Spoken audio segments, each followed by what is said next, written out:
Hello, my name is Matt Lingard, and I'm here to interview Frank Steiner from ULCC. We've just come from the Learning Technologist of the Year finalists showcase, which has been a fantastic event.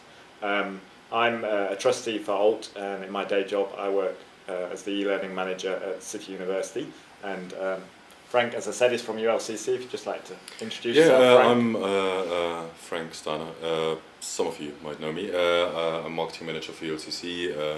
Work with Matt on the ALT Publications Committee, so have some involvement with ALT. And ULCC is a sponsoring member of ALT, and we are sponsoring the award this year. So I'm quite glad to be here and talk about it. Yes, and as I was saying, we've just come from the showcase itself, which I thought was fantastic. And maybe before we get on to that, if you could say a little bit more about the award and why ULCC are involved. Well, I sort of became aware of the award probably 3 years ago, and back in the days I sort of thought ALT was quite a bit sort of HE heavy in terms of focus, membership, and sort of what's been showcased.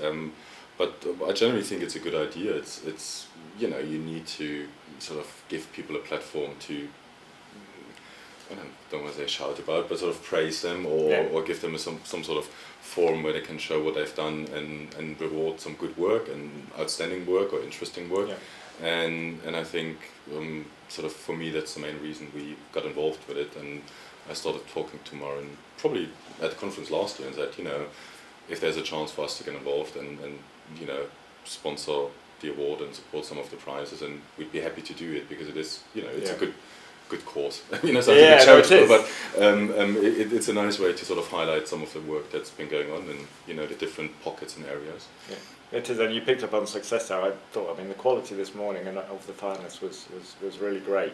I think it's the quality. The one thing that surprised me, and I know we just spoke a bit earlier about it with Maren as well, is I think just the spread and depth, if you like. It's like I said just earlier, it used to be sort of very HE focused, but now we had a school, we had a few colleges, and it's just good to see that sort of those sectors that, if you like, been on the fringe, sort of are getting a bit more attention now, because I think there's a lot of good stuff happening, across the education sector, and I think, as far as I know, it's in ALT's interest to highlight everything, it is, and not just focus on one. On the HE sector, so I think it's a really good thing, and it's some really interesting stuff that's been done there. Absolutely, I think it is really important to highlight the successes and to actually shout about them. And there were some fantastic projects this morning, both for the individual award and for the team award. So I think we started off with the school project, which I missed, I have to admit. Which was the Talk Aloud team, and I've actually forgotten the name of the school, which I probably shouldn't admit live on air. But it was a fascinating project where the students had been using Audio Boo to work on their spoken skills, as I say, at a primary school. And there was a fantastic example of a child who we heard before and after the project. I don't know if you made it for that. I picked up on it on the Twitter stream, but it really showed what a great project it's been. Yeah. And then some of the other teams that were there, we had the film buffs, which I think you were saying you were impressed by, Fred. Well, I think it's an interesting sort of idea to have some always like visual or audiovisual guides and for using machinery and tools and do certain tasks. And I know I'd rather like to watch a video probably than read a manual. And it's interesting to see how it helps. I was talking to Maren and she said that one of the effects has been that some female students got into sort of more hands-on joinery type things because they've seen another female student do it, and it's sort of things we sometimes forget and we're not aware of, that there are some barriers to entry. And some sort of gender-based bias, if you like, and it sort of helps break that down. And I think it's a great way. I wouldn't mind watching a joinery course. Could probably teach me a few things. But no, it's some great stuff, and I like they use QR codes. I know there's split views on QR codes, but it seems to work for them in that context, and that's great to see. So it's sometimes picking the right tools for the right situation, and I think that's an important message across all the contestants, I think. Yeah, and We also had a couple more teams. The Nottingham team, I think the Paris team they're called, who've been doing the nukes here at Nottingham. I thought another fantastic project. Yeah, I have to say I was a bit taken aback when I first heard Paris. I was like, oh, what's Yeah, going on? yeah. I don't know. Did they make clear what the acronym stands for? Because I wasn't too sure. We have to look. I'm that not up. sure. I'd say I couldn't expand it, but it's an OER project. Yeah. That's they've created masses of resources that have been made available internationally. Yeah, no, I mean that was very interesting. It was good to see that what I liked about their approach is sort of getting the people involved across sort of the seniority, if you like, because their vice chancellor got involved, people on the ground, and it's a sort of you have a sort of shared and common goal, and it gets people behind it, and everybody has a stake, and wants it to do well, and has an investment, emotionally and personally, and that was a good thing to see. I find. Yeah. One of the other things that came through strongly for me this morning was the fact that a lot of this work was unfunded.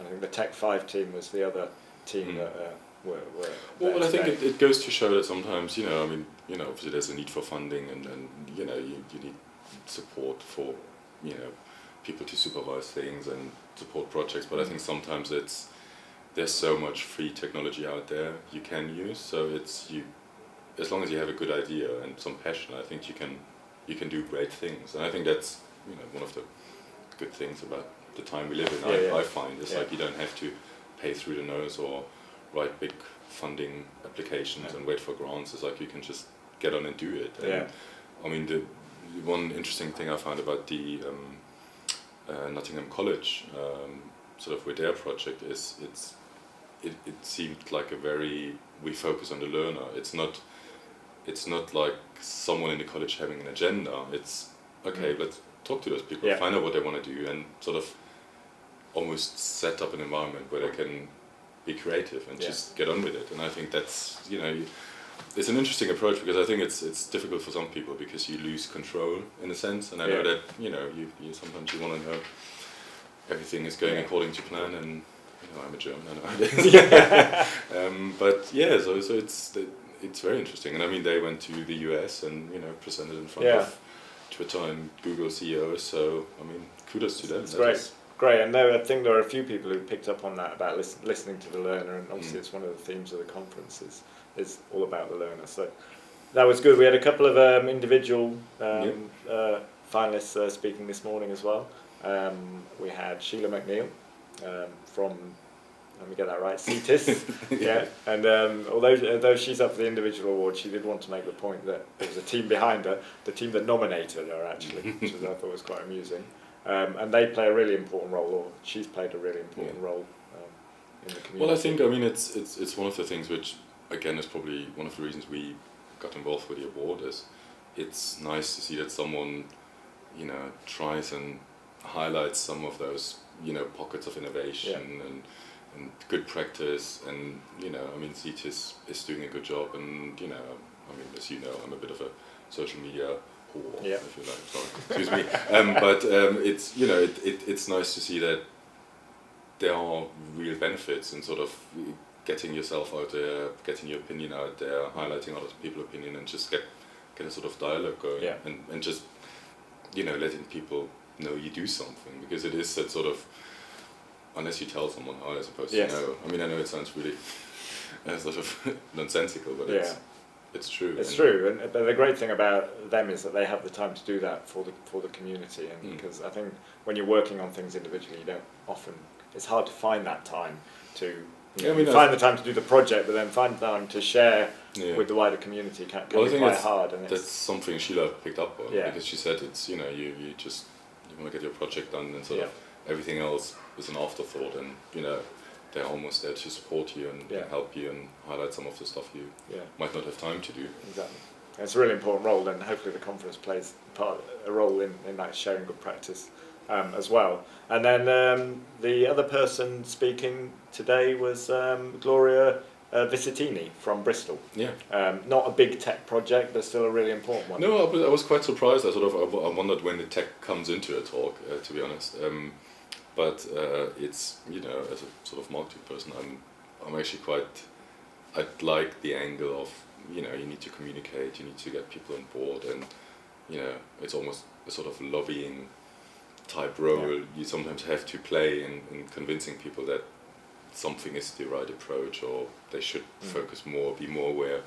And I think she said it's like you really have to communicate, and I don't know who said it, I think someone famous said it's like you can never communicate enough. Right. So it's like you have to, even when you think it's all been said and done, it's like there's still someone who, maybe didn't get it or didn't listen, or it wasn't explained in the way they can get a head around it. So it's a challenge, I think. Yeah. Okay, well, thanks very much for your time, Frank. Thank you. Thank you to ULCC for sponsoring the award. Hopefully we can continue to have this relationship next year. And the final thing for me to say is that the winners of the award will be announced this evening around 7 o'clock. So it's not going to be broadcast live. However, there'll be lots of information on the website tomorrow about the winners of the award. Okay, thanks, Frank. Thank you.